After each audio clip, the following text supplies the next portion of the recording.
2,500 years ago, nestled in a fertile valley along the border between India and Nepal, a child was born who was to become the Buddha. The stories say that before his birth, his mother, the queen of a small Indian kingdom, had a dream.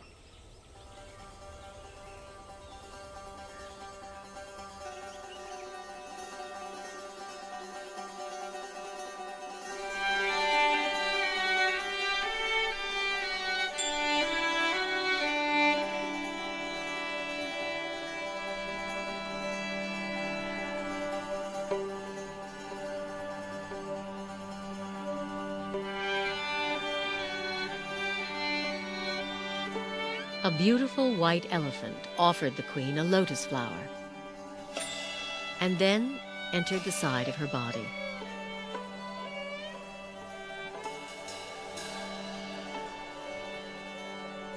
When sages were asked to interpret the dream, they predicted the queen would give birth to a son, destined to become either a great ruler or a holy man.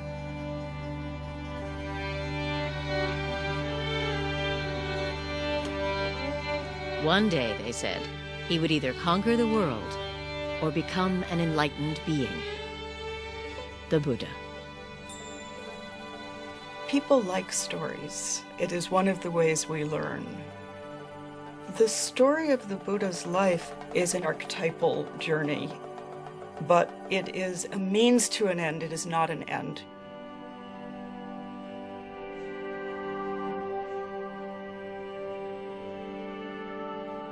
Within 10 months, as a tree lowered a branch to support her, a baby boy was born, emerging from her side.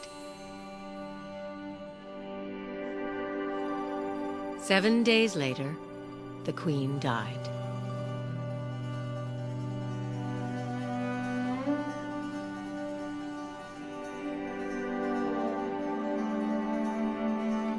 The world is filled with pain and sorrow, the Buddha would one day teach. But I have found a serenity, he told his followers, that you can find too.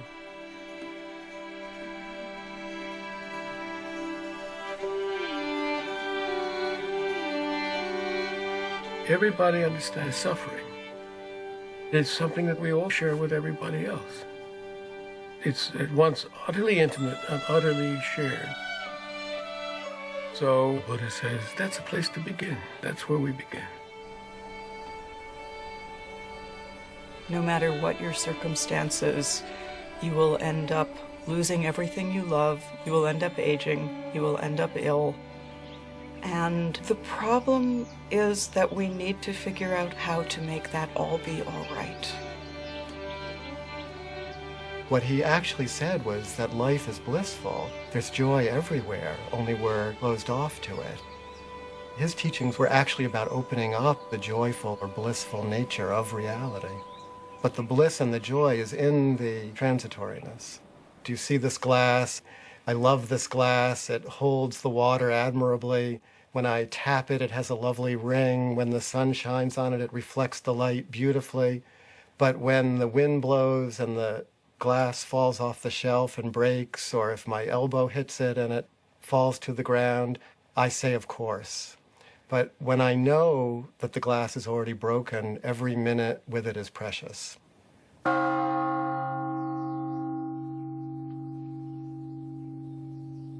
Everybody, every human being wants happiness. And Buddha, he acts like a teacher. You are your own master. Future, everything depends on your own shoulder. Buddha's responsibility is just to show the path. That's all. The Buddha can shine out from the eyes of anybody. Inside the buffeting of an ordinary human life, at any moment what the Buddha found, we can find.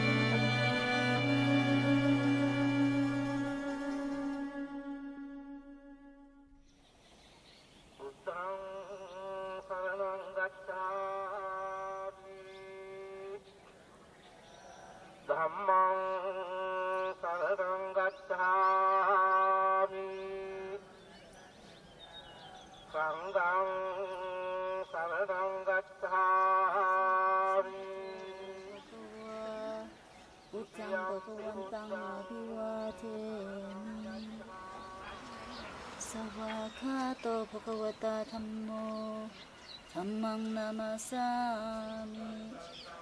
In southern Nepal, at the foot of the Himalayas, is one of the world's holiest places, Lumbini, where, according to the sacred tales, the Buddha was born.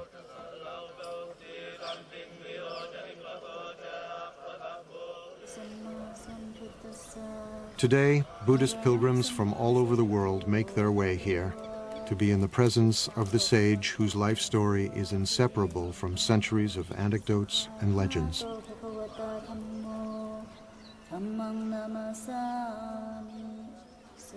There are countless stories of the Buddha.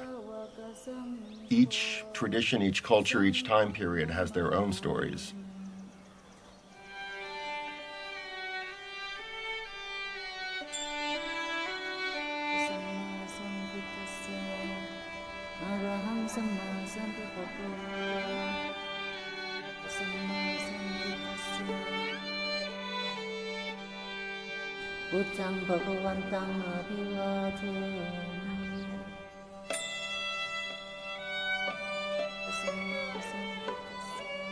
We have lots of visual narratives and artwork from all over Buddhist Asia. But the first written material, actually, the first biography, say, of the Buddha, really, we don't see that before about 500 years after his death. For the first few centuries, Buddhist narrative was oral.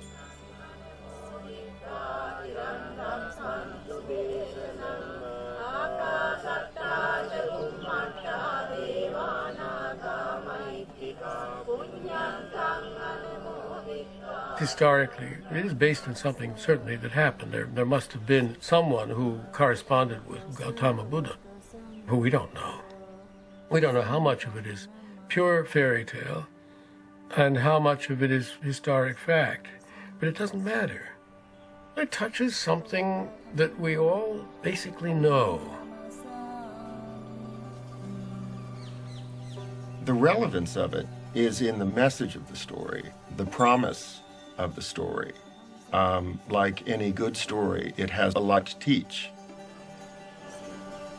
So the story of his life, then, is a beautiful way of telling the teaching.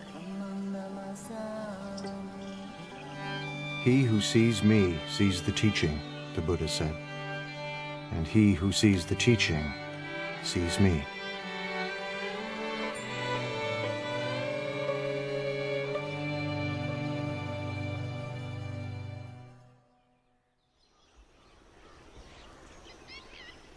Born some 500 years before the birth of Jesus, the Buddha would grow to manhood in a town vanished long ago. For nearly 3 decades, he would see nothing of the world beyond.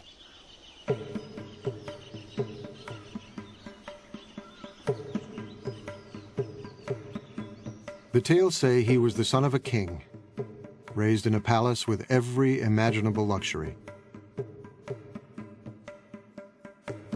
He was called Siddhartha Gautama, a prince among a clan of warriors. When I was a child, he said, I was delicately brought up, most delicately. A white sunshade was held over me day and night to protect me from cold, heat, dust, dirt, and dew. My father gave me 3 lotus ponds. One where red lotuses bloomed. One where white lotuses bloomed. One where blue lotuses bloomed. The father wants him to be a king, wants him to conquer the world, to be the emperor of India, which at that time was 16 different kingdoms. And it was predicted that he would be able to conquer wherever he wanted if he remained as a king.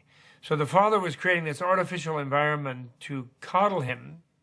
His father wanted to prevent him from ever noticing that anything might be wrong with the world.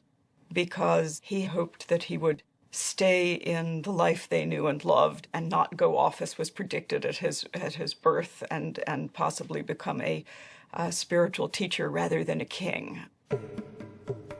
Shielded from pain and suffering, Siddhartha indulged in a life of pure pleasure. Every whim satisfied, every desire fulfilled. I wore the most costly garments, ate the finest foods.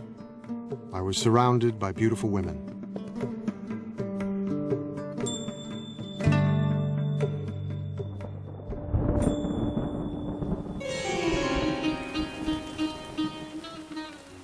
During the rainy season, I stayed in my palace, where I was entertained by musicians and dancing girls. I never even thought of leaving.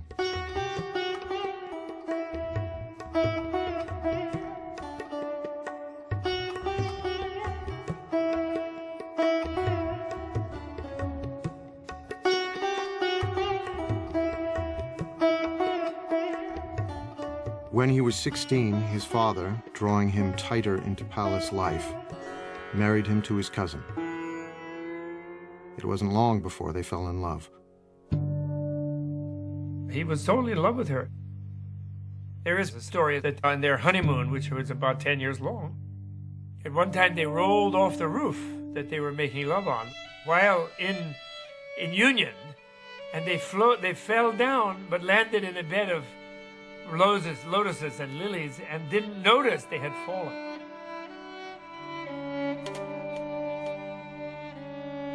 And so, the stories say, he indulged himself for 29 years, until the shimmering bubble of pleasure burst.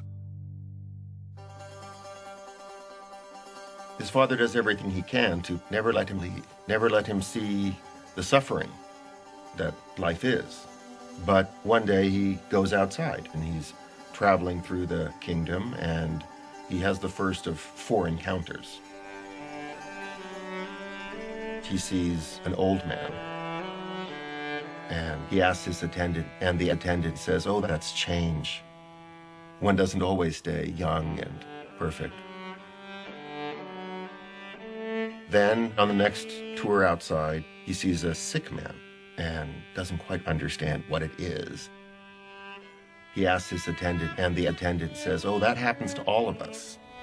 Everybody gets sick, and don't think you are a prince, you will not get sick. Your father will get sick, your mom will get sick, everybody will become sick.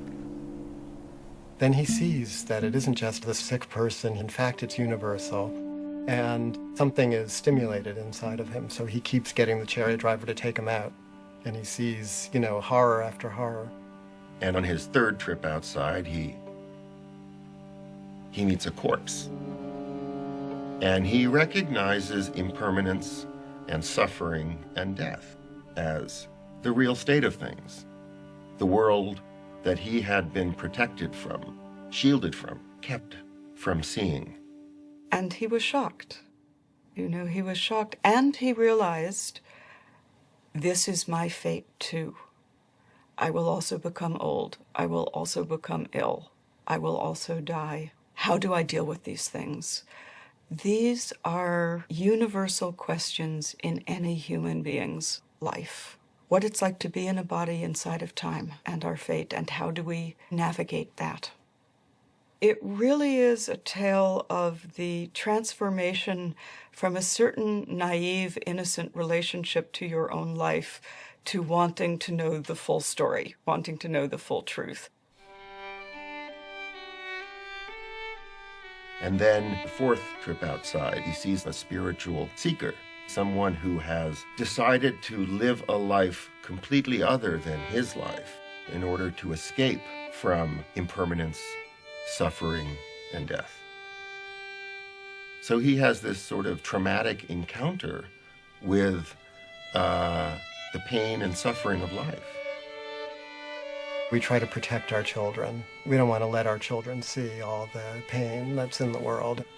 But at a very early age, at a time before he could remember anything, at a time before there was conceptual thought, he already suffered the worst kind of loss that one could suffer. Suddenly and mysteriously, his mother died when he was a week old. So something tragic happened, right at the beginning. That might be what it takes to become a Buddha, is that you have to suffer on such a primitive level.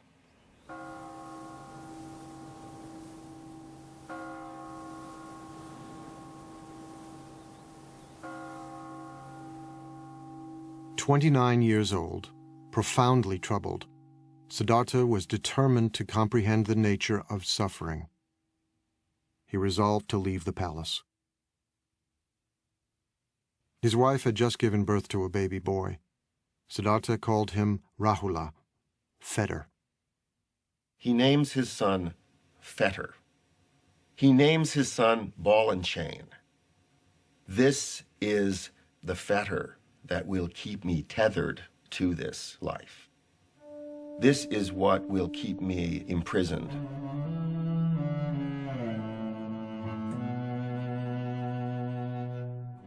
Late one summer evening, Siddhartha went into his wife's room. A lamp of scented oil lit up. His wife lay sleeping on a bed strewn with flowers, cradling their newborn son in her arms. He gazed from the threshold, deep in thought. If I take my wife's hand from my son's head and pick him up and hold him in my arms, it will be painful for me to leave. He turned away and climbed down to the palace courtyard. His beloved horse, Kantaka, was waiting. As he rode toward the city's northern wall, he leapt high into the air. Mara, the tempter god of desire, was waiting. You are destined, Mara told him, to rule a great empire. Go back, and worldly power will be yours.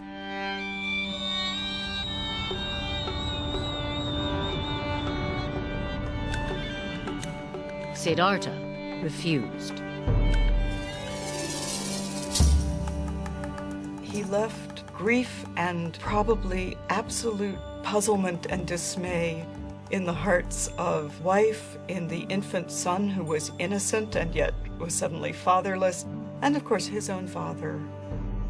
But there is no knowledge won without sacrifice.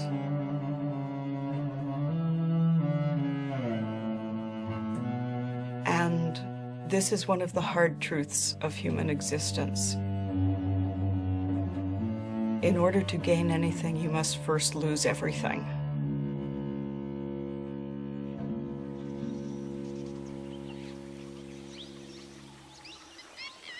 Siddhartha was alone in the world for the first time. On the bank of a nearby river, he drew his sword. Although my father and stepmother were grieving with tears on their faces, he said, I cut off my hair, I put on the yellow robes and went forth from home into homelessness. I had been wounded by the enjoyment of the world, and I had come out longing to obtain peace.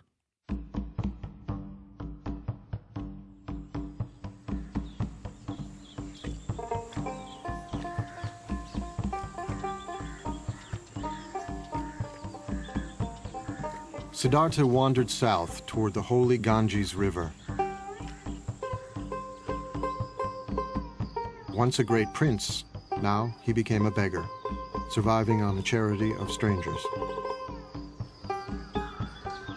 He slept on the cold ground in the dark forests of banyan, teak, and sal that covered the northeastern plain, frightening places where wild animals roamed and dangerous spirits were said to live.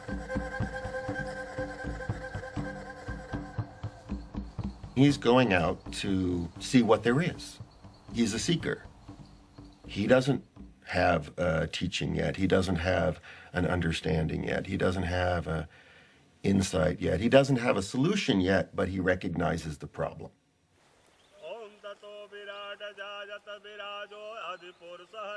Siddhartha could not expect help from the religion of the time, the ancient Vedic religion, steeped in ceremony and ritual.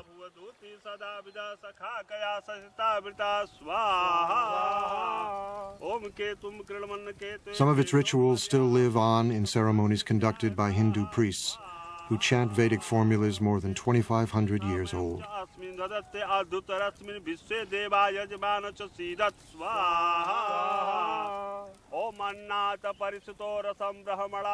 ये जब यहाँ पे सभ्यता का विकास हुआ, आज के करीब हजारों वर्ष पहले, ये जो हम पूजा करते हैं, अपने यज्ञ के विधान से हम अपने देवता और ग्रहों की जो उपासना करते हैं, उससे ये जो संसार में जितने भी प्राणी हैं, उनको सुख प्रदान करते हैं और आध्यात्मिक शांति प्रदान करते हैं।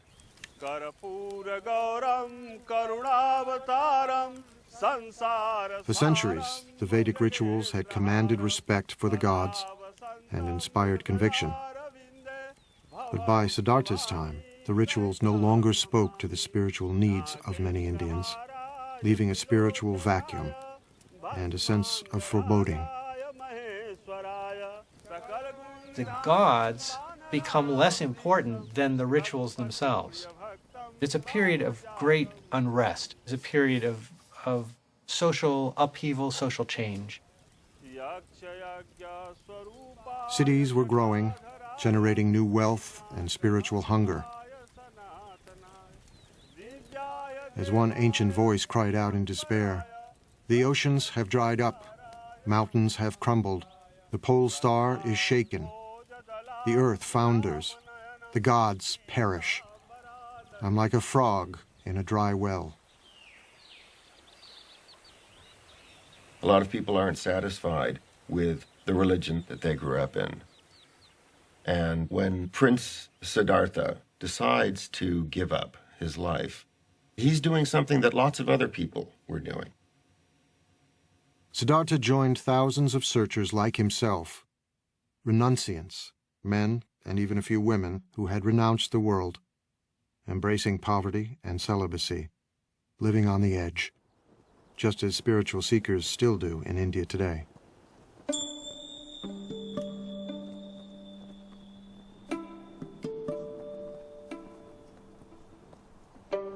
Now, at this time in India, there are lots of renunciants out there. It's a flourishing renunciant tradition. There are many different people who have given everything up and practice austerities and meditate in order to escape from the cycle of death and rebirth. The notion of reincarnation is something that's part of Indian culture, part of Indian civilization, part of Indian religion, that was there long before the Buddha. And it was in a sense, the problem that the Buddha faced. Suffering didn't begin at birth and finish with death. Suffering was endless. Unless it was possible to find a way out, become enlightened, become a Buddha. In his time, there was a sense of death not being final, but of death leading inexorably to rebirth, and of suffering beings bound to the wheel of death and rebirth.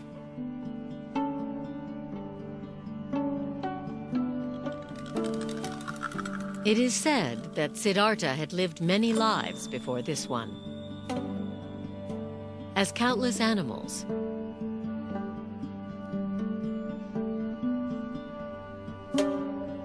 innumerable human beings,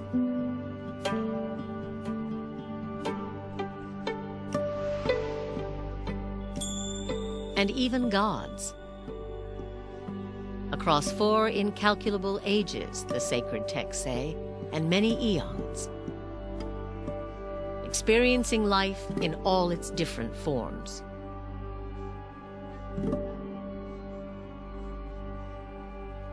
Siddhartha's previous lives, many eons, sometimes as a human being, sometimes as an animal. But then gradually, you see his practice becoming more higher and higher and deeper, deeper.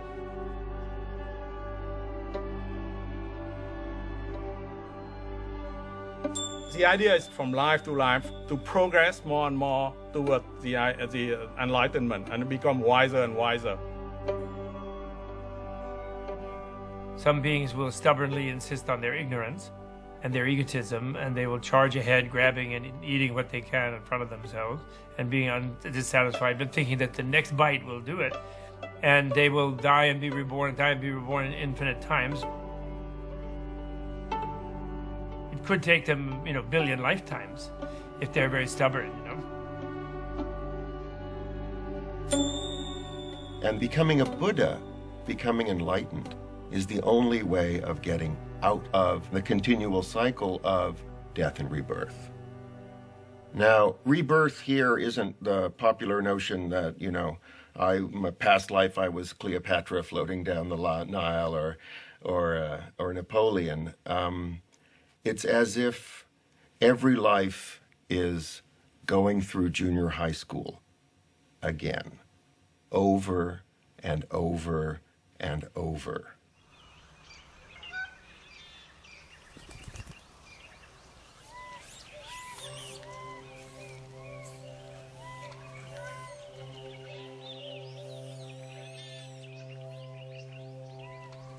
With the authority of the priests worn thin and wisdom seekers like Siddhartha roaming the countryside, holy men emerged, teaching their own spiritual disciplines.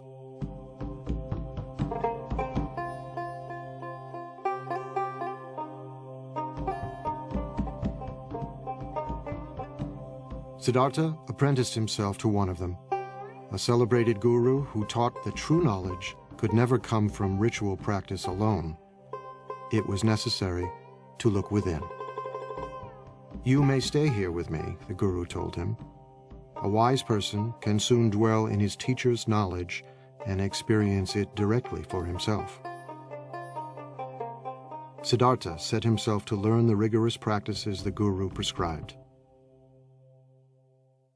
The teachers of the time are already teaching forms of yoga and meditation, teaching that the self-reflective capacity of the mind can be put to use to tame the mind, to tame the passions. That was already established in India.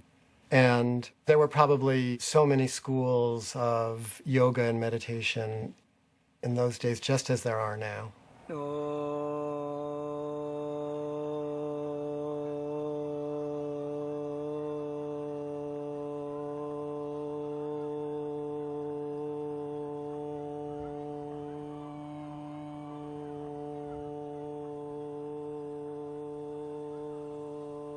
योग केवल शरीर के लिए नहीं है। शरीर के लिए तो अपने आप स्वाभाविक रूप से लाभ मिलता ही है। योग का जो मुख्य लक्ष्य है कि हम समाधि को प्राप्त कर जाएं। सर्वे भवन्तु सुखिना तुरंत नहीं आता। सर्वे by the Sadhana.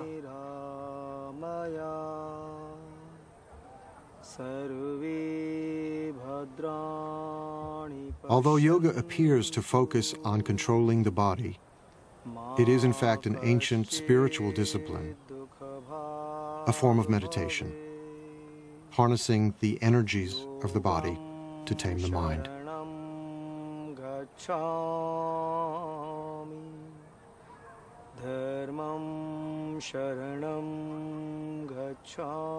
Some yogis learn to sit without moving for hours, breathing more and more slowly until they seem to be barely breathing at all.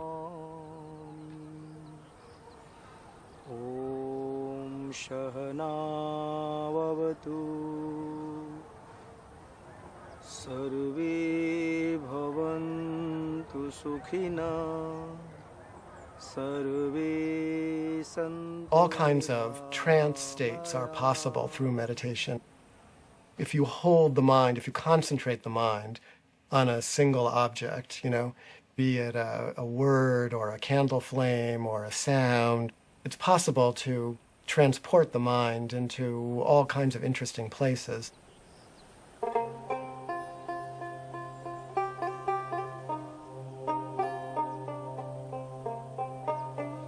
The person who was to become the Buddha was very good at all of those practices. He was a super student, doing these practices, taking them to their limit, and no matter what he did in these practices, he was still stuck in the pain that he set out with. He ascends to these very rarefied states of consciousness, but it's not permanent. And it does not bring penetrating truth into the nature of reality. So these become a temporary escape from the problem of existence, but they don't solve the problem.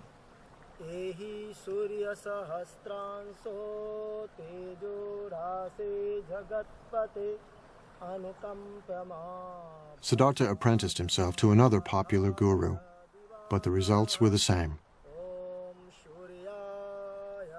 The thought occurred to me, he said later, this practice does not lead to direct knowledge, to deeper awareness. Disenchanted, he left this master too.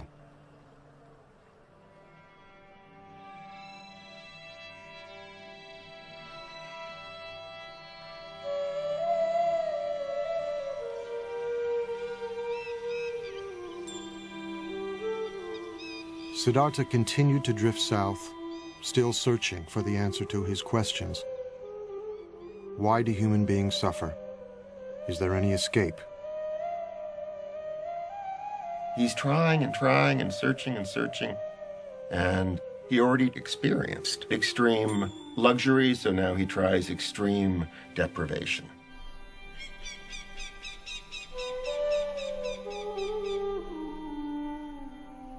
Among the renunciants, asceticism was a common spiritual practice, punishing the body as a way to attain serenity and wisdom. Siddhartha fell in with 5 other ascetics, and soon was outdoing them in mortifying the flesh, subjecting his body to extremes of hardship and pain.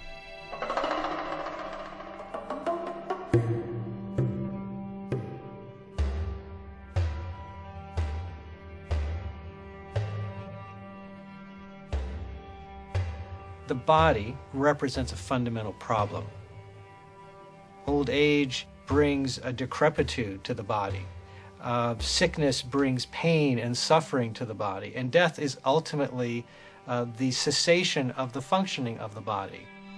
So there was a sense that if you could punish the body sufficiently, you could escape its influence. You could transcend some of the limitations that the body seemed to impose. The ascetic pursues the truth by taking the requirements of survival down to the absolute minimum possible. Barely enough food to stay alive, no protection from the elements, no heat.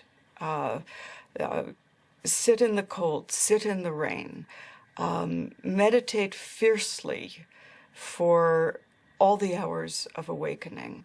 The step of renunciation, of shedding everything, of dying, the feeling that one is dying to one's life as it was, is essential to being reborn as someone who sees.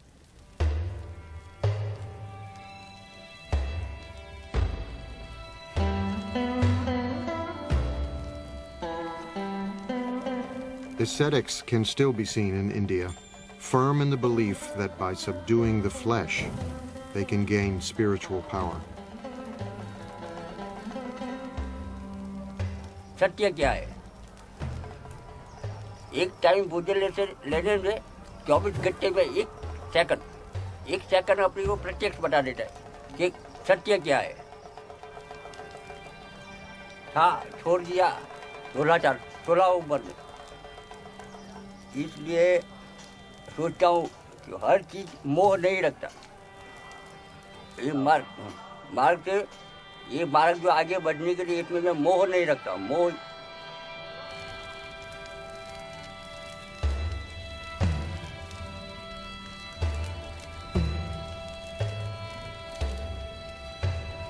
Emaciated, exhausted, Siddhartha punished himself for 6 years, trying to put an end to the cravings that beset him. He tortures himself, trying to destroy anything within himself that he sees as bad. The spiritual traditions of that time said you can be liberated if you eliminate everything that's human, everything that's coarse and vulgar, every bit of anger, every bit of desire. If you wipe that out with force of will, then you can go into some kind of transcendental state. And the Buddha tried all that, and he became, the most anorectic of the anorectic ascetics.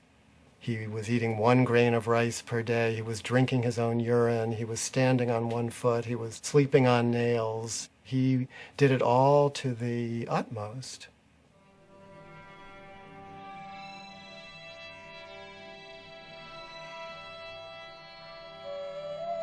My body slowly became extremely emaciated, Siddhartha said. My limbs became like the jointed segments of vine or bamboo stems.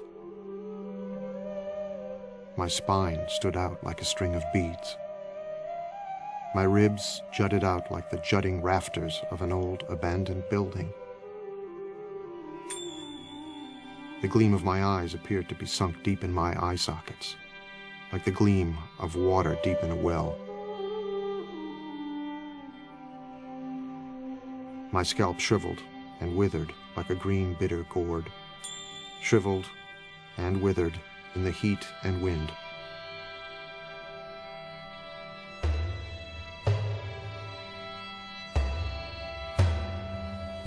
What he was trying to do was pushing his body to the most extreme that he could.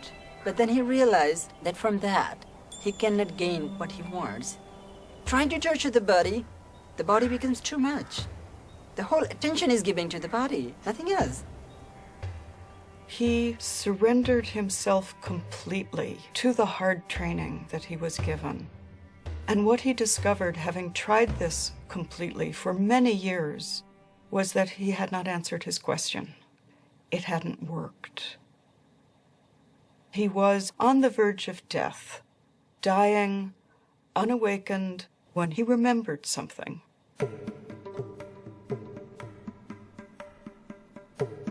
He remembered a day when he was young and sat by the river with his father, and the perfection of the world as it was simply gave itself to him. Years before, when Siddhartha was a small boy, his father the king had taken him to a spring planting festival.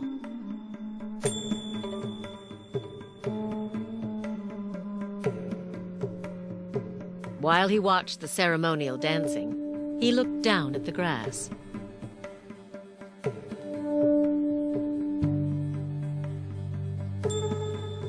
He thought about the insects and their eggs, destroyed as the field was planted. He was overwhelmed with sadness. One great taproot of Buddhism is compassion, which is the deep affection that we feel for everything because we're all in it together, be it other human beings, other animals, the planet as a whole, the creatures of this planet, the trees and rivers of this planet. Everything is connected.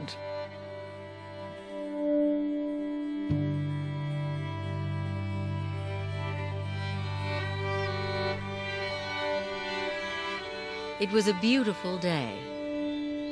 His mind drifted.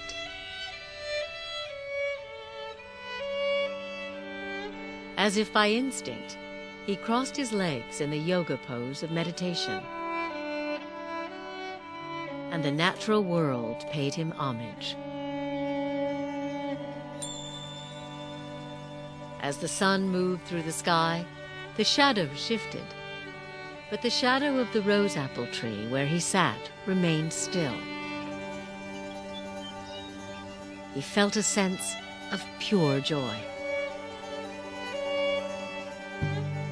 The joy that he found is in the world that is already broken. It's in this transitory world that we're all a part of. And the fabric of this world, despite the fact that it can seem so horrible, the underlying fabric of this world actually is that joy that he recovered. That was his great insight. But, he says, I can't sustain a feeling of joy like this if I don't take any food, so I better eat something. And then at that moment, a village maiden mysteriously appears carrying a bowl of rice porridge. And she said to him, "Here, eat." That moment of generosity and release, when he accepted the rice, was a decision towards life. It was what in the Christian tradition might be called grace, that you cannot do it completely on your own. And in Christianity, the grace comes from the divine. In the story of the Buddha, the grace comes from the ordinary kind heart of a girl who sees somebody starving and says, "Eat." There's something beautiful. Whenever I remember that story, it makes me so happy because I see the heart of Buddha as the person he was, like the Siddhartha.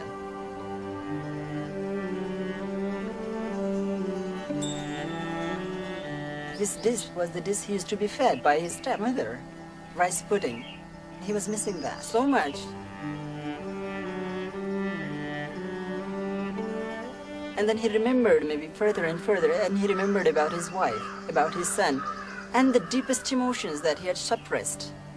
They overpowered. They came up. They were still there. He had a feeling of missing. He had a feeling of seeing his son, and a feeling of being near his loved ones. They were so powerful. Oh, this must have soaked his whole entire being. He was actually an utter failure. He had been clinging to the path of asceticism, and when he took the food, what followed was a return of his original question. Life is painful. Life involves change. This is still a problem. The problem didn't disappear.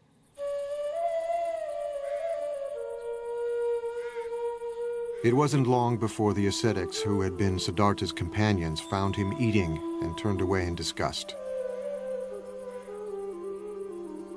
Siddhartha loves luxury, they said.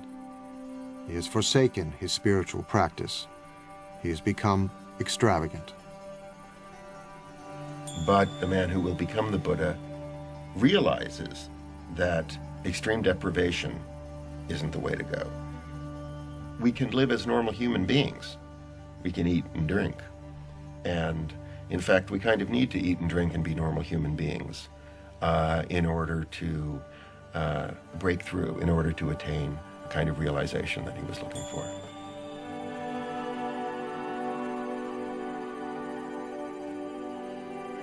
Siddhartha had put his faith in 2 gurus. They hadn't helped him. He had punished his mind and body. That had almost killed him. Now, he knew what he must do. To find the answer to his questions, he would look within and trust himself.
Bodh Gaya is a small town in northeastern India.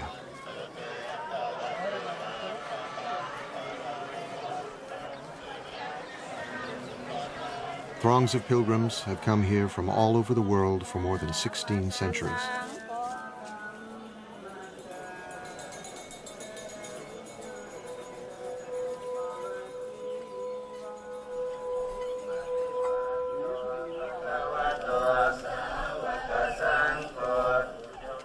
For Buddhists, there are hundreds of holy places, but none more sacred than this one.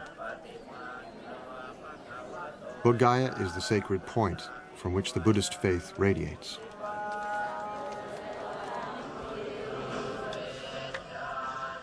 Some pilgrims travel great distances, reciting prayers and prostrating themselves every step of the way.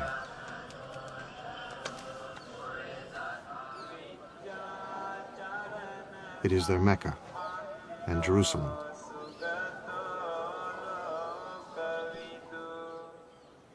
Their Holy of Holies is not the imposing temple beside them, but a simple fig tree, Ficus religiosa, the Bodhi tree. The tree, it is said, is descended from the Buddha's time.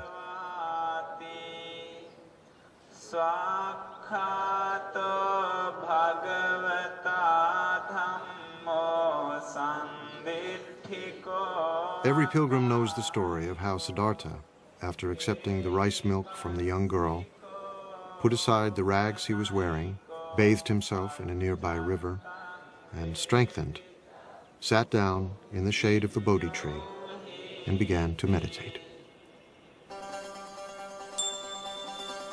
It was springtime. The moon was full. Before the sun would rise, Siddhartha's long search would be over.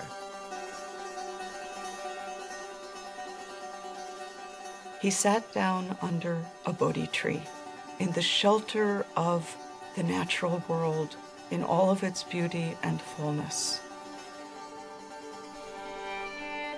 And he said, "I will not move from this place until I have solved my problem. Let my skin and sinews and bones dry up, together with all the flesh and blood of my body," he said. "I welcome it. But I will not move from this spot until I have attained the supreme and final wisdom." All at once, Mara, Lord of Desire, rose to challenge him.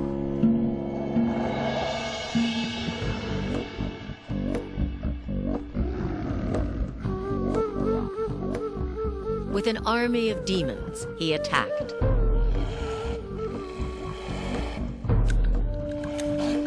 Siddhartha did not move, and their weapons turned into flowers.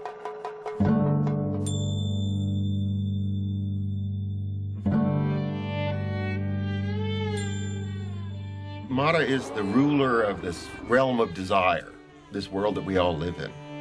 And what he's afraid Siddhartha is going to do when he attains enlightenment and becomes the Buddha is conquer that world. That is, he's going to do away with desire. He's going to wreck the whole game.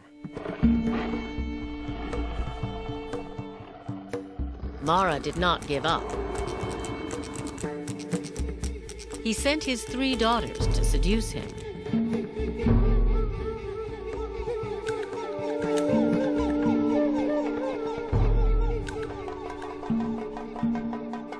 Siddhartha remained still. When he faces Mara, he faces himself and his own destructive capacity. But he's not the warrior trying to do battle with those qualities. He's discovered his own capacity for equanimity. He has become like, the top of the great Himalayan mountains, The weather is passing over him, storms are raging around him, and he sits like the top of the mountain, impassive, not in a trance state, totally aware of everything. So he frustrates Mara. Siddhartha resisted every temptation Mara could devise. The Lord of Desire had one final test.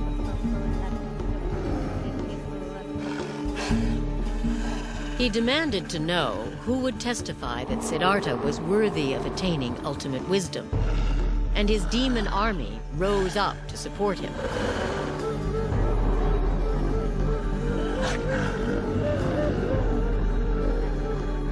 Siddhartha said nothing. He reached down and touched the ground, and the earth shuddered.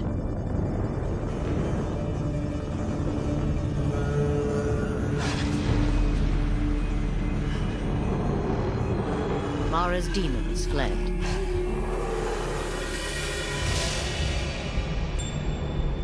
The Buddha reaches down and with his finger touches the earth. He says, "The earth is my witness." He said, "Mara, you are not the earth. The earth is right here beneath my finger." And the earth is what we're talking about. Accepting the earth, not owning the earth, not possessing the earth, but the earth just as it is, abused and exploited and despised and rejected and plowed and mined and shat on and everything else, you know. It's still the earth, and we owe everything to it.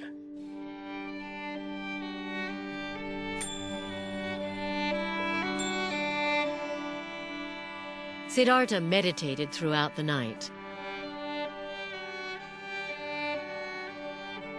And all his former lives passed before him.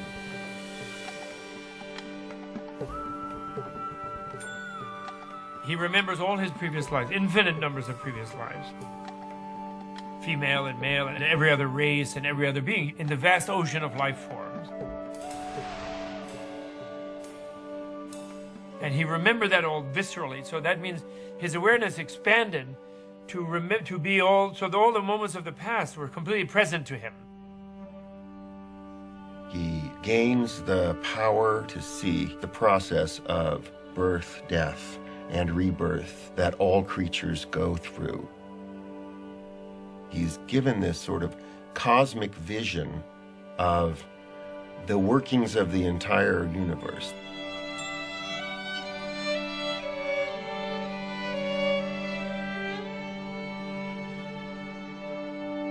As the morning star appeared, he roared like a lion.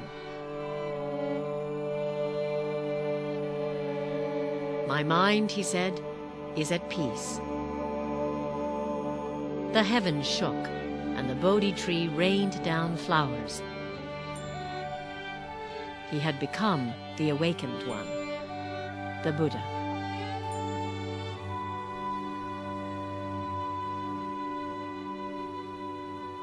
Something new opens up for him, which he calls nirvana, or which he calls awakening.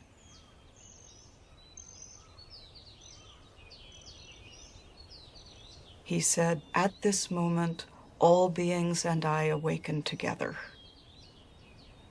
So it was not just him, it was all the universe. He touched the earth, as earth is my witness. Seeing this morning star, all things and I awaken together. It's not like entering a new state, it's uncovering or surrendering to the reality that has always been there. He realized he'd always been in nirvana, that nirvana was always the case. Your reality itself is nirvana. It's the unreality, it's your ignorance that makes you think you're this self-centered, separate being trying to fight off an overwhelming universe and failing. You are that universe. You're already enlightened. He's saying the capacity for enlightenment, that your awakeness already exists within you.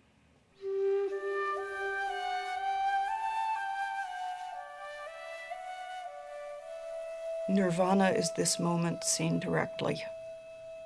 There is nowhere else than here.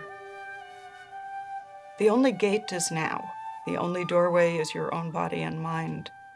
There's nowhere to go. There's nothing else to be. There's no destination. It's not something to aim for in the afterlife. It's simply the quality of this moment.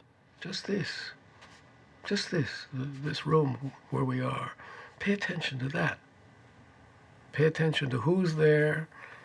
Pay attention to what isn't known there. Pay attention to what is known there. Pay attention to what everyone is thinking and feeling, what you're doing there, and pay attention.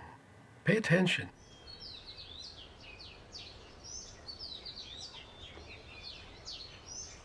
For weeks, the Buddha remained near the Bodhi tree, peaceful and serene. He was tempted to retire into a profound solitude, instead of trying to teach others what it had taken him 6 long years to discover for himself. He wants to stay there. He's very happy. He doesn't want to go out. He says to himself, no one is going to understand this. You know, people are going to think I'm crazy. They're going to think I'm nuts. Buddha saw the nature of the people, envy and jealousy and strong negative mental states. All the people in the world, they are like the fishes wriggling in the very shallow water. So Buddha, he himself afraid to teach the people.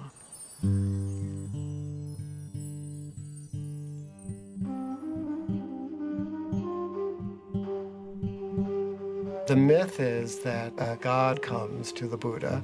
Brahma comes on his knees and says, please, we need you. Why don't you try talking about what you just understood? Because the world needs it. The gods need it and the men need it, you know? People need it. And then Buddha decided to give his teachings. Because of a great compassion, it's not an ordinary compassion.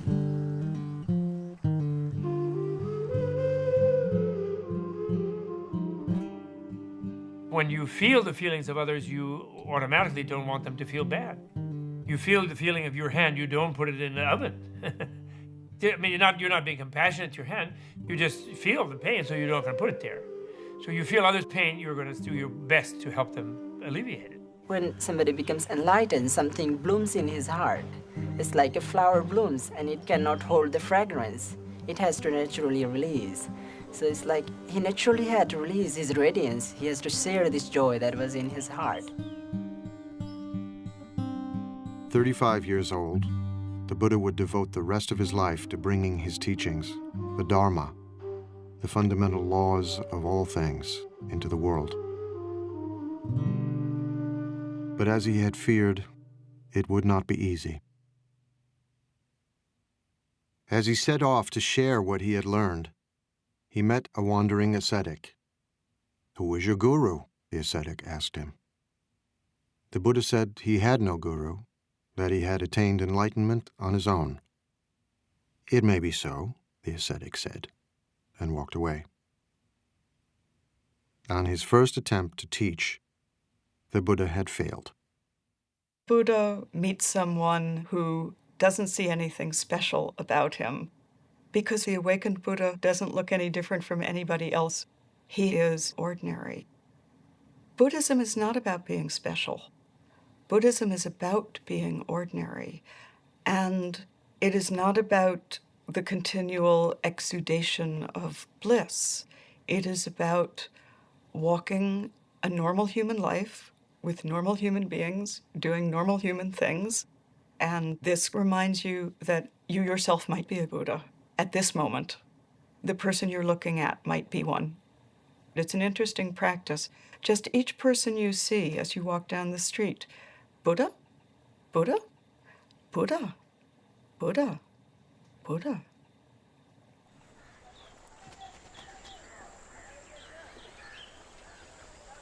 From Bodh Gaya, the Buddha walked west nearly 200 miles and crossed the Ganges River. He was still searching for a way to explain to others what he feared was unexplainable, the path to the enlightenment he himself had experienced.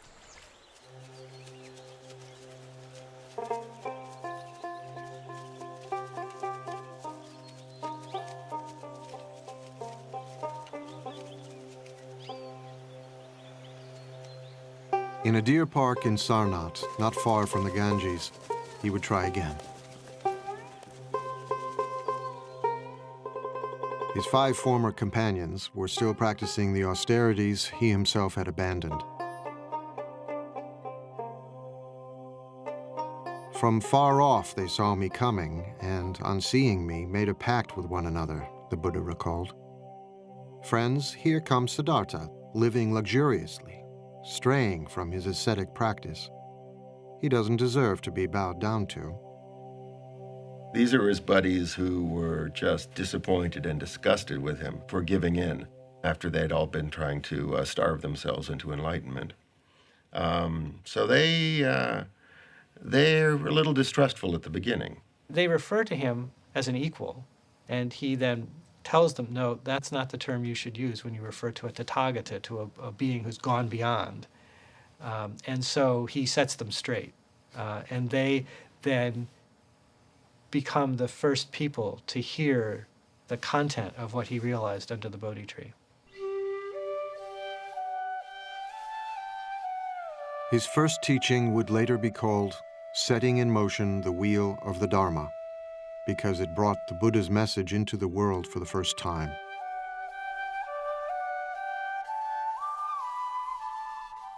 He did not propound a dogma. Instead, he spoke from his own experience, out of his own heart. He had known the abandon of the sensualist and the rigors of the ascetic. Now, he would disavow both of them.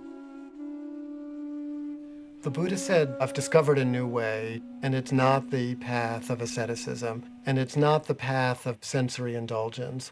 It's the middle way. What the Buddha was always doing was saying everything needs to be balanced. So, the middle way was always balancing between, excesses on this side, excesses on the other side.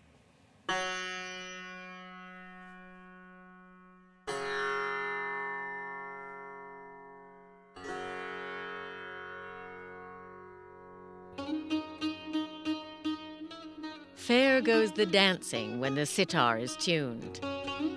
Tune us the sitar, neither high nor low, and we will dance away the hearts of men.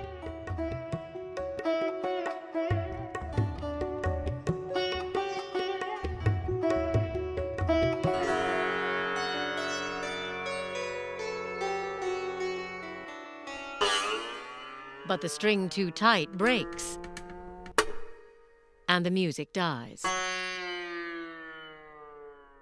The string too slack has no sound, and the music dies. There is a middle way. Tune us the sitar, neither low nor high, and we will dance away the hearts of men.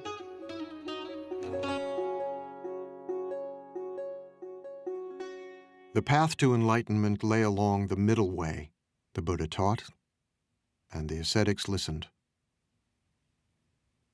Now he would answer the question that 6 years before had provoked his spiritual journey, the question of suffering. Buddhists don't have a creation story. There is no creator deity. It's not really of interest. It's not an issue. What's of interest is the problem of human suffering and the solution to human suffering. Pretty much everything else, right, is beside the point. The Buddha's analysis of suffering came in the form of what have come to be called the Four Noble Truths. There is no commandments or anything. The first noble truth is that there is suffering in this world. Generally, this suffering has been mistranslated. Suffering is not entirely accurate to the word that the Buddha probably used. It means something closer to dissatisfaction, that, we're never quite happy, and if we are, that's gone in an instant anyhow. And he says that this suffering, this unsatisfactoriness, doesn't arise by itself. It has causes. Our own mind causes it.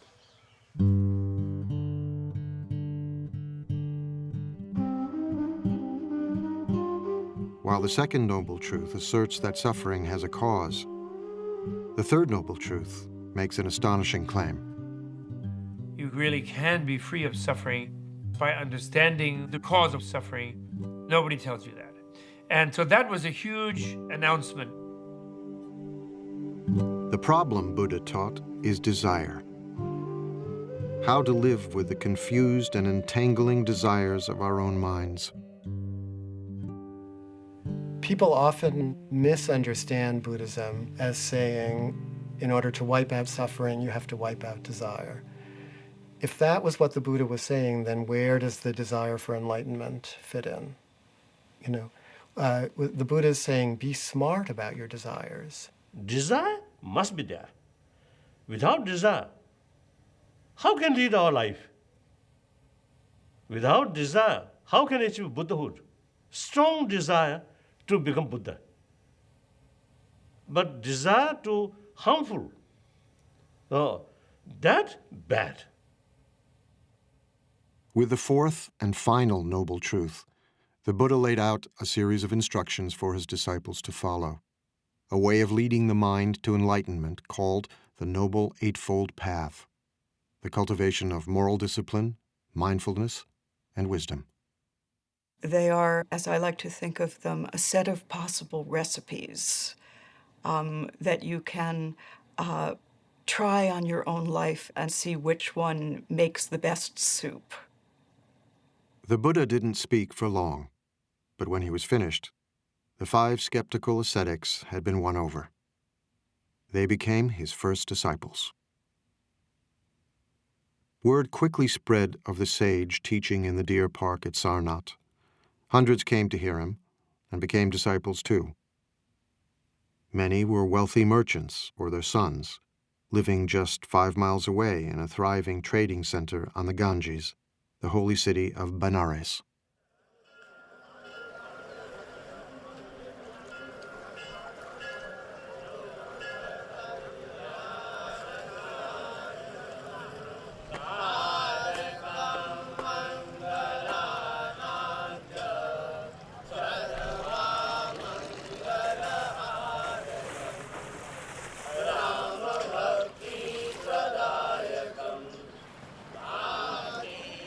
Today, Benares is the most sacred city in all of India, as it has been for millennia.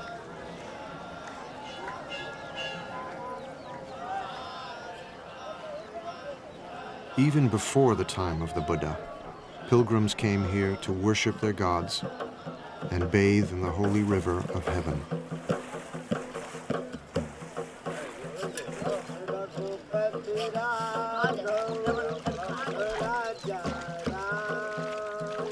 You see people purifying themselves, bathing in the Ganges. You see priests performing rituals.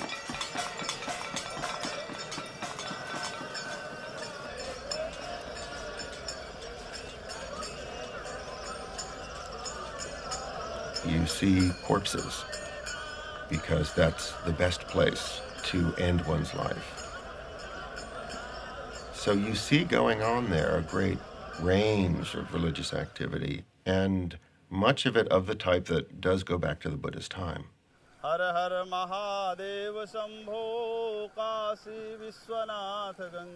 Many of today's sacred ceremonies on the Ganges echo the ancient practices of the Vedic priests, the Brahmins. In the Buddha's day, only the Brahmins could mediate between the gods and men. Only they could conduct the holy rituals that were said to preserve the universe itself.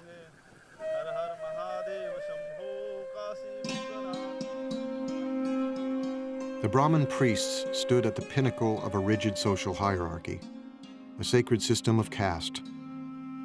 Beneath them were the warriors, the caste to which the Buddha belonged. Below them were farmers. At the bottom were the servants, and still lower, outcasts. Those social groups are not merely social conventions, but rather they're hardwired into the nature of the universe. you're supposed to stay in that group, and the survival of society depends upon your continuing to perform the function associated with that social status. Caste was irrelevant to the Buddha. So were priestly rituals to preserve the universe. His teachings focused on the universe within. The Buddha said you could be from any caste. What makes you noble is if you understand reality. You know, if you're a good person, if you're a wise person, then you're noble.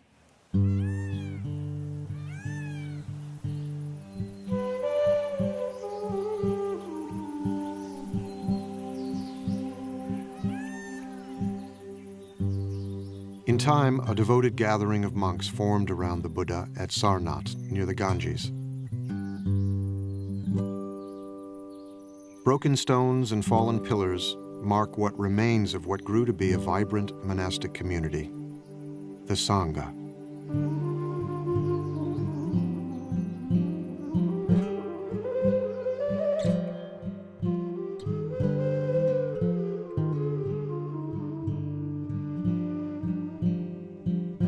It took the Buddha many, many years to find his way, but he didn't want it to be so hard for people. And so he established a community who could live together and help one another.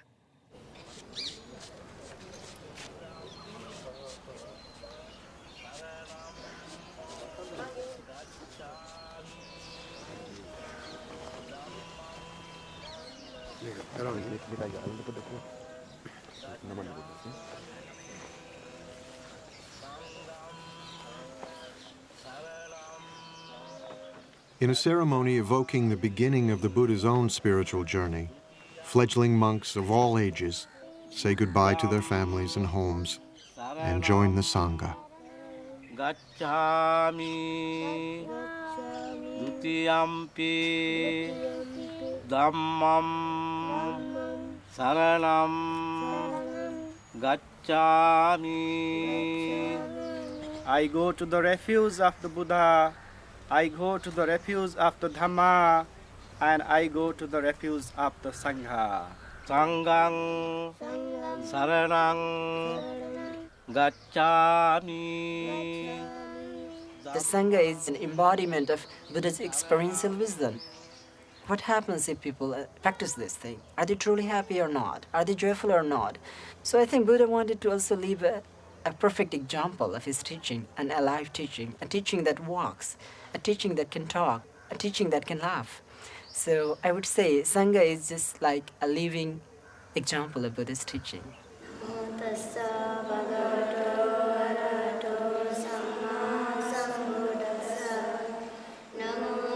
The first Sangha was a radical institution, open to people of every caste and remarkable for the times in which the Buddha lived, to both men and women.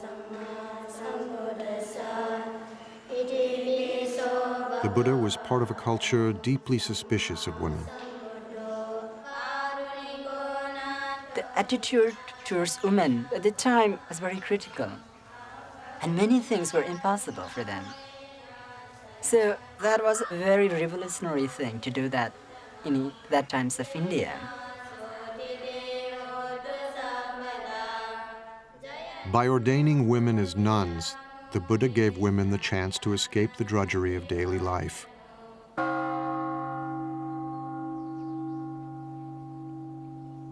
Life was so hard for most women that entering the Sangha was a liberation, as we know from their ecstatic, heart-rending poems. So freed, so thoroughly freed am I from my pestle, my shameless husband and his sunshade making, my moldy old pot with its water snake smell. Aversion and passion I cut with a chop. Having come to the foot of a tree, I meditate, absorbed in the bliss. What bliss!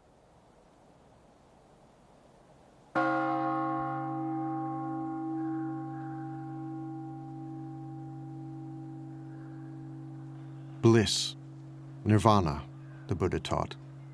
could be found in the fleeting moment through the practice of meditation. The Buddha showed his followers how to come to terms with their own roiling thoughts and desires by paying attention to them, by becoming aware, becoming mindful. As an ancient poem counsels, like an archer, an arrow, the wise man steadies his trembling mind, a fickle and restless weapon. Many times our mind is not peaceful enough. So we realize that perhaps we need to understand more about mind itself and how to balance the emotions, how to balance our mind and try to cultivate more happiness. The difficulties come from within. One experiences unexpected things from one's mind. Most dangerous skeptical doubts. Doubts about oneself, doubts about the Buddha. Physical is we can get from from the food and from the supplement of vitamins and and for the mind this is the only way we have to. Only medicine. Meditation is not about getting rid of anger, getting rid of lust, or getting rid of jealousy. Even while becoming a monk, often we experience anger. It happens. It often happens when people start teasing you like a shaven, bald-headed person. But it gives a good chance for us to realize that, okay, let's see, this anger arises. What is it? What most often happens in our ordinary life is that whenever we experience these emotions, we get stuck into it. It starts twisting us. But Buddhism is going through inside it and getting out of it peacefully. And I think that gives us more joy.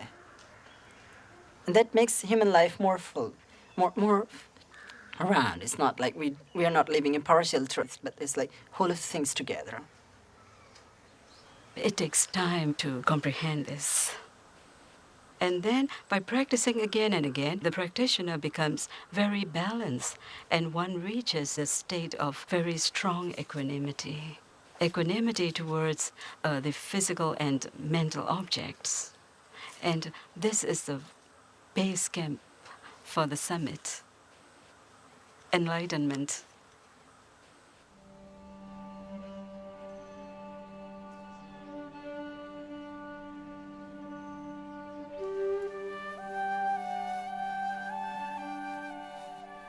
After washing my feet, a disciple said, I watched the water going down the drain.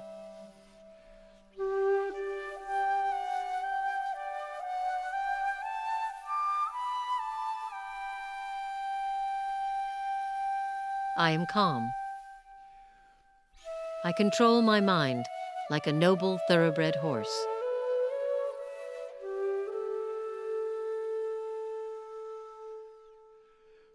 Taking a lamp, I enter my cell.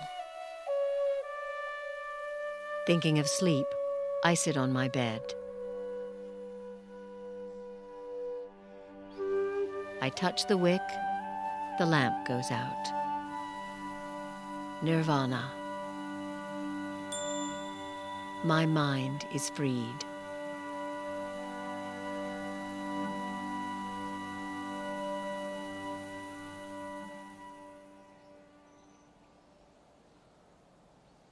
The mind is as restless as a monkey, the Buddha taught. Who you are, what you think of as yourself, is constantly changing. Like a river, endlessly flowing, one thing today, another tomorrow. There's water in a river, then there's water in a glass, and then the water is back in the air, and then it's back in the river. The water's there, but what is it? That's a way to think about the self in Buddhism. One moment you're angry, the next moment you're laughing. Who are you?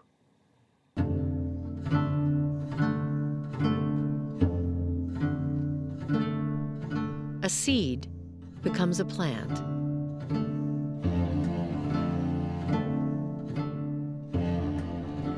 wisps of grass are spun into a rope.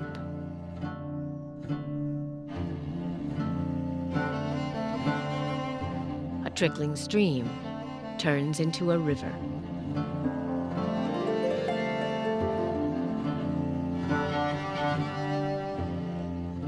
The self comes and the self goes.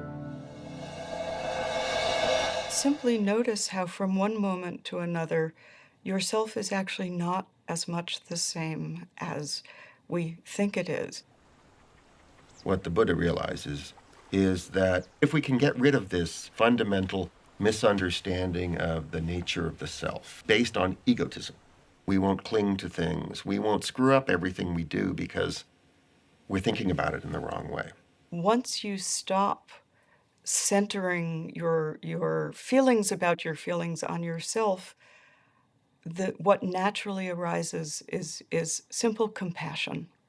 Compassion for your own suffering, compassion for the suffering of others. Even the most abstract of the Buddha's teachings had a practical, ethical dimension. Compassion, the Buddha taught, comes from understanding impermanence, transience, flow, how one thing passes into another, how everything and everyone is connected. When this is, that is. From the arising of this comes the arising of that. When this isn't, that isn't. From the cessation of this comes the cessation of that.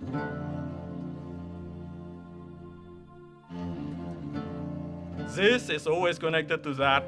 Everything is connected to everything else. You never live by yourself. You live always within a family, a society, a culture. You constantly interact with other people all the time. So our happiness depends on their happiness as well. How can we be happy if we are the only one happy in just an island of happiness within an ocean of misery? Of course, that's not possible. Compassion stirred the Buddha to send his monks out into the community. Sworn to chastity and poverty, they wandered the roads, bringing the Buddha's teachings into the world.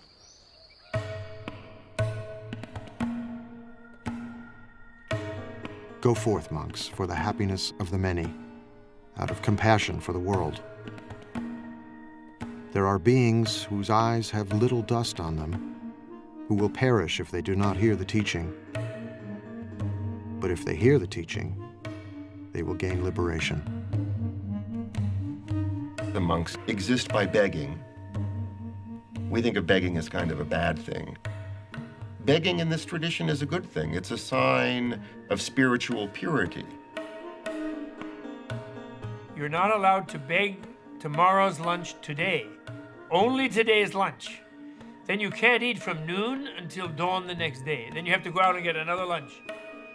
And then in exchange for lunch, you give a lecture. Unless they say we don't want to hear about it, then you don't. But that's the only thing but that forces you to interact with the lay community. And if you're not serving them, if you're not doing something useful for them, they won't put anything in your bowl, and that will be the end of your community.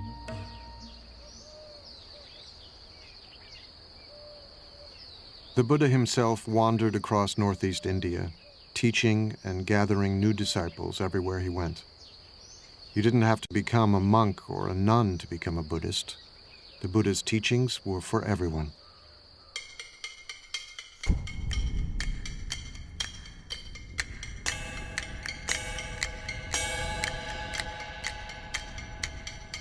Everything is burning. What is burning?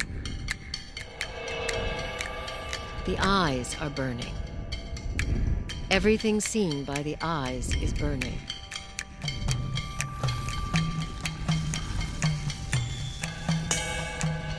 The ears are burning. What is burning? Everything heard by the ears is burning.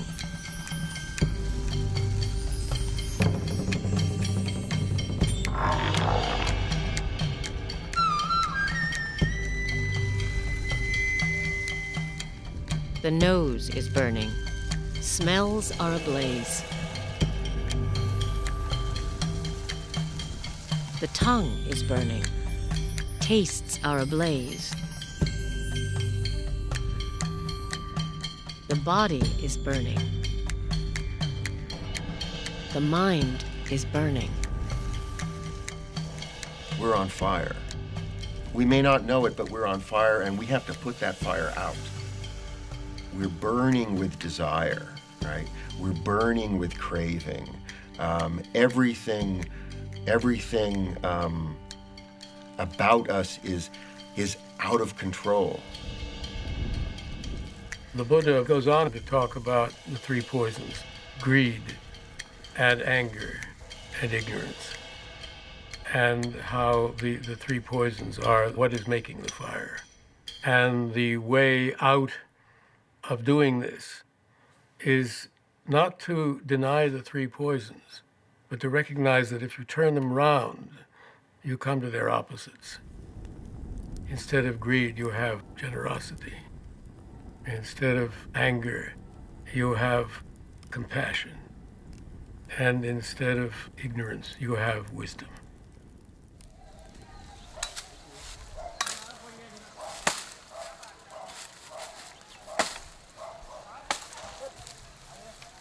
I can give my teachings in brief, the Buddha said. I can teach in detail. It is those who understand that are hard to find. There are stories of people coming to the Buddha and saying, I am leaving your teaching because you have not told me about whether there is a life after death or whether there is another world. And the Buddha says, did I ever say that I would give you the answer to these things? No, Lord, you didn't. Why do you think that I never said that I would give you the answer to these things? Because these are not the things that you need to know. The thing that you need to know is how to deal with suffering. Because at this very moment, what made you ask that question was suffering. The Buddha was, above all, a pragmatist. He did not expect his followers to agree with everything he said. He encouraged them to debate and argue, to challenge him. Buddhists say, my follower should not accept my teaching out of devotion, but rather your own experiment. Even Buddha himself, in order to get final enlightenment, need hard work. So investigate based on reason, through logical investigation. If something contradicts in the Buddha's own word, then we have the right to reject that. As the Buddha gathered more and more followers, stories spread of his miracles, which mixed the marvelous with the mundane. One story tells how 500 pieces of firewood split at the Buddha's command.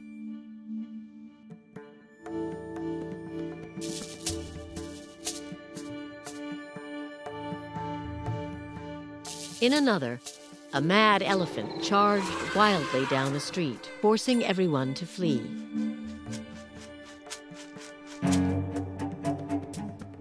Only the Buddha remained, quietly waiting. The elephant, overcome by the Buddha's radiant kindness, knelt before him, and the Buddha patted his leathery trunk. What is the meaning of miracle?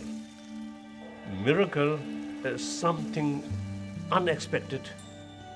I think 100 years ago, jumbo jets or some of these really computers or these, I think in their eye, this is something miracle. Because miracle is something cannot understand. So now, I think within this century, we may find some new ideas or new facts. So far, we spend all our energy and time for research on matter, not internal world. This skull small space, but a lot of mysterious things still there. The great field of knowledge is as tiny as the Earth is in the universe. I mean, it's a speck, and the universe is what we don't know, and it will always be that way. However much we find out, it will still be that way, because the unknown is vastly, it's unspeakably greater than anything we will ever know.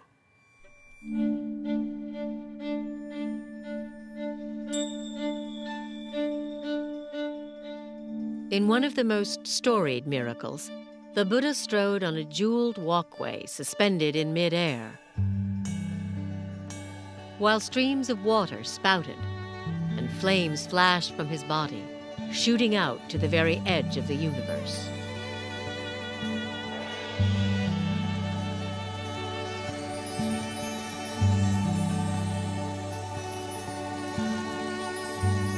And as the Buddha sat on a lotus flower giving his teachings, he replicated himself, filling the sky with multitudes of Buddhas for all to see and wonder.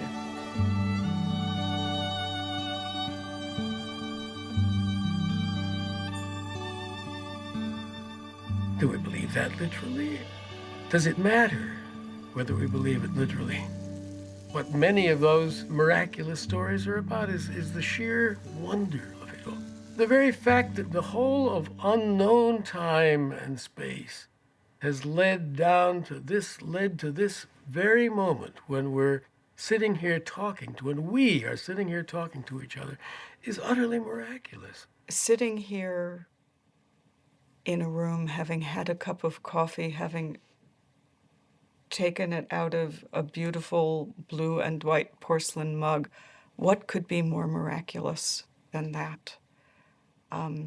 Everyday life around us is already so implausible and so glorious that what need for further miracles?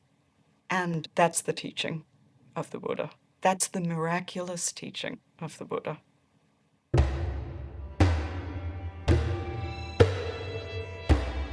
Violence, the Buddha taught, always leads to more violence. To the slayer comes a slayer. To the conqueror comes a conqueror. He who plunders is plundered in turn. War was endemic in the Buddha's age, ravaging northeast India again and again. Although kings and their ministers sought his counsel, the Buddha offered no grand political vision. He was powerless to stop the killing and the fighting. Even the men, women, and children of his former kingdom were massacred by a marauding king, forced into pits and trampled by elephants.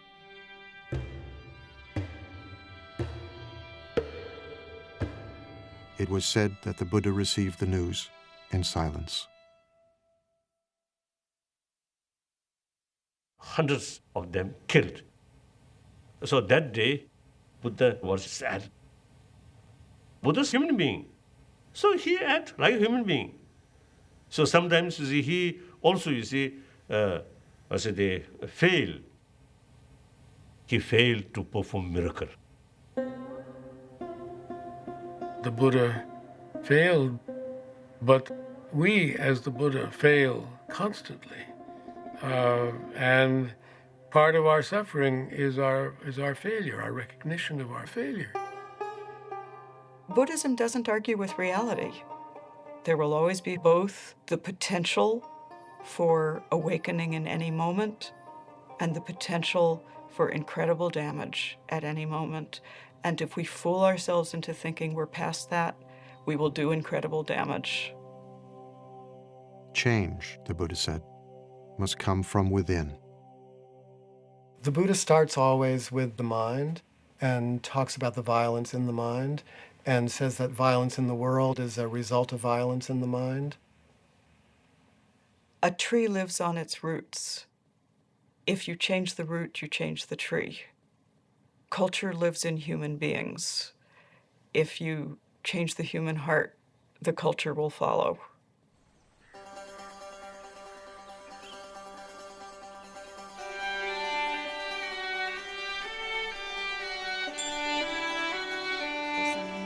For decades, the Buddha shared his teachings all across northeastern India. Let all beings be happy, he taught, weak or strong, great or small. Let us cherish all creatures as a mother her only child. Barefoot in his robes, he was still walking the roads when he was 80, but old age was upon him. His back hurt, his stomach was often in pain. I am old, worn out, he told a trusted disciple, like a dilapidated cart held together with thin straps. The world is so sweet, he said, that he could understand wanting to live for at least another century. But he was frail and exhausted.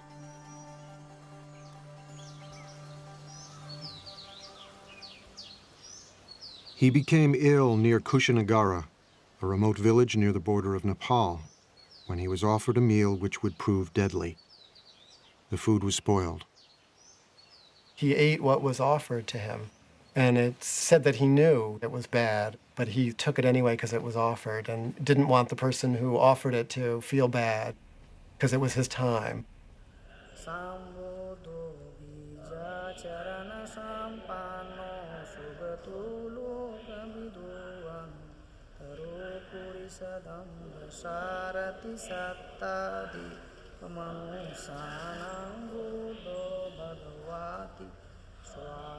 Today, Kushinagara is revered by pilgrims as the place where the Buddha finally left the world.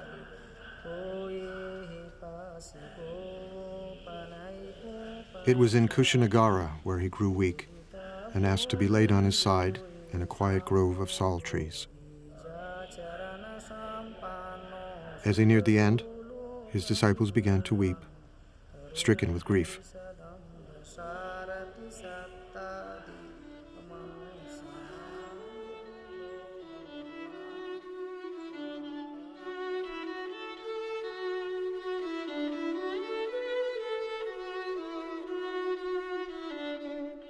But the Buddha reassured them. All things change, he said. Whatever is born is subject to decay. He's saying this is a natural process. He tells his disciples, use this time, use the energy here, even this, for your own awakening. So he used even his own death and their sadness as a time to remind them of what their real task was.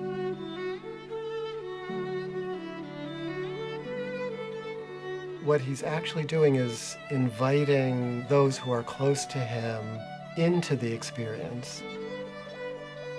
I don't think the Buddha's teaching in any way argues against grief or sadness or loss. The teachings, if they make any sense, have to make sense in ordinary circumstances, in ordinary lives. And in ordinary lives, we grieve when we lose. We grieve. When it hurts, we say, ouch.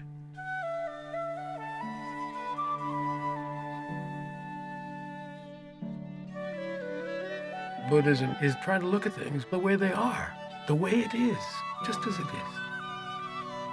It hurts. This is life. This is our life. And our relation to life involves losing it, too. You don't get beyond these things. You don't get beyond them. It's all right to feel what human beings feel. And we are not supposed to turn into rocks or trees when we practice Buddhism. Buddhas laugh, cry, dance, feel ecstasy, probably even feel despair. It is how we know the world. It is how we live inside of our hearts and not dissociated from them. The Buddha had always been saying goodbye. Now he prepared to leave the earth forever. He would never be reborn, never die again. It may be that after I'm gone, the Buddha told his disciples, that some of you will think, Now we have no teacher. But that is not how you should see it. Let the Dharma and the discipline that I have taught you be your teacher. All individual things pass away. Strive on, untiringly. These were the Buddha's last words.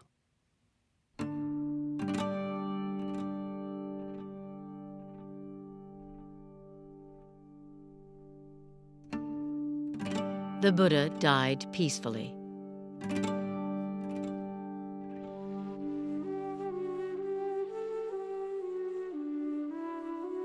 His head was pointed to the north, his face to the west.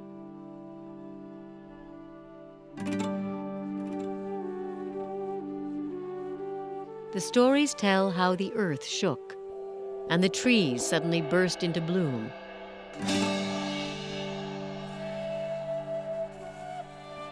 Their petals falling gently on his still body, falling out of reverence.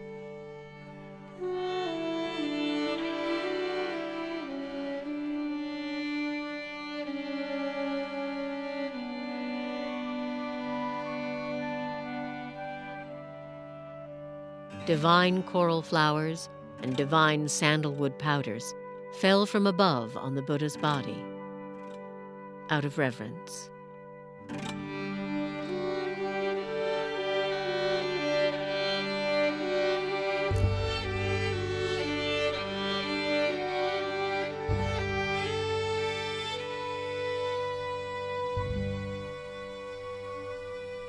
His disciples were quite upset. What are we going to do without our teacher? We will be lost without our teacher. But his instruction was so simple and so clear. I am not your light. I am not your authority. You've been with me a long time now. Be your own light.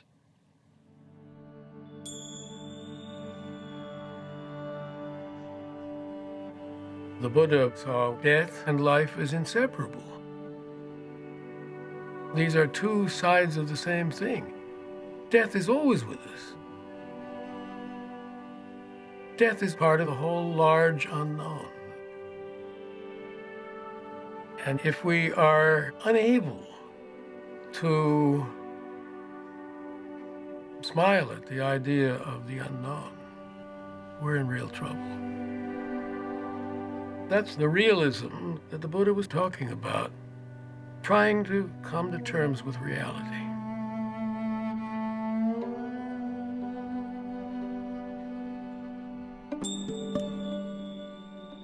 When he was 29 and still Prince Siddhartha, the Buddha had left his wife, child, and family to try and understand the nature of suffering.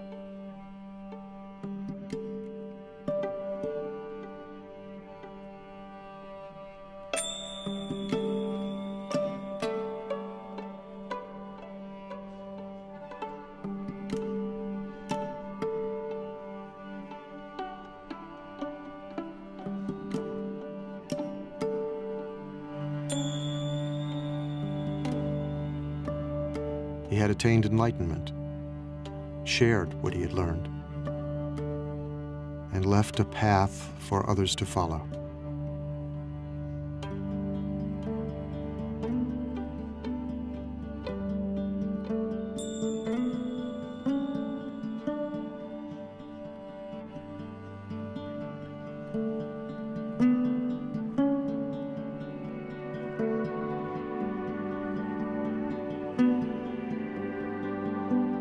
Now he was gone. But before he died, he had asked his followers to remember him by making pilgrimage to the place of his death, to where he gave his first teachings,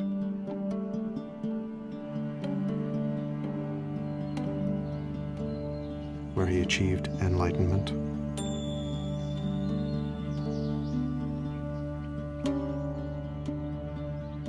and where he was born.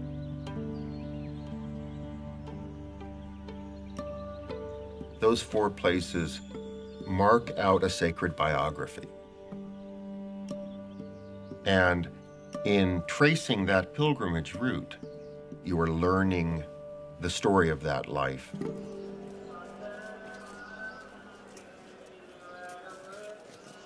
At places of pilgrimage, temples were built, images were installed, and relics were enshrined. Millions of people get immense inspiration.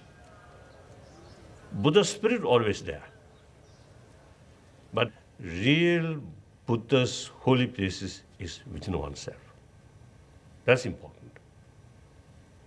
So real Buddhist sacred place we must build within ourselves. We must build within our heart.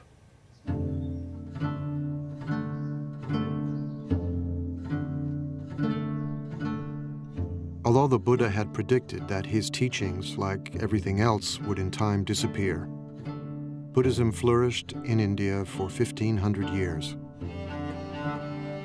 Spread into Sri Lanka, Central and Southeast Asia, Tibet, China, Korea, Japan, and in the 20th century, to Europe and the Americas, adapting different forms and shapes wherever it took root, attracting many millions of men and women who practiced the Buddha's teachings both within and outside the monastic community.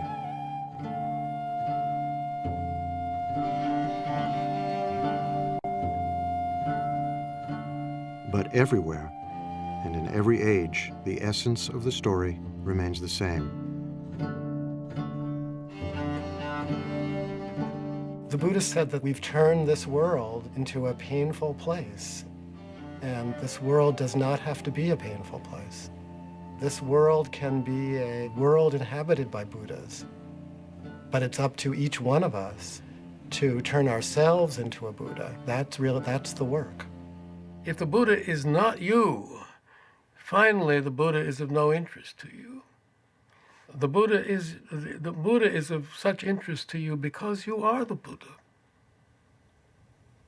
Every sentient being, even insect, have Buddha nature, the seed of Buddha. That's the seed of enlightenment. So therefore, there is no reason to believe some sentient being cannot become Buddha. So like that. I know that there are supposed to be preserved footprints of the Buddha, which are kept in one of the sacred places in India or Nepal. And, you can stand in them. And if you stand in them, maybe you realize, 10 toes, me too.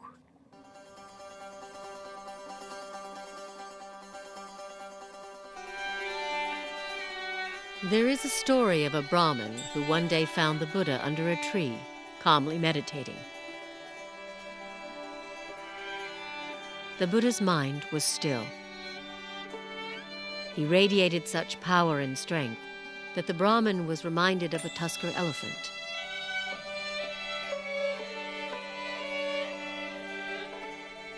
The Brahmin asked him who he was. Imagine a lotus that had begun life underwater, the Buddha replied.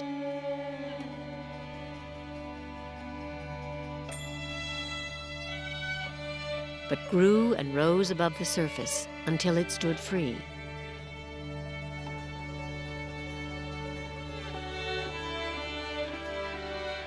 So I too have transcended the world and attained the supreme enlightenment. Who are you then? The Brahmin wondered. Remember me, the Buddha said, as the one who woke up.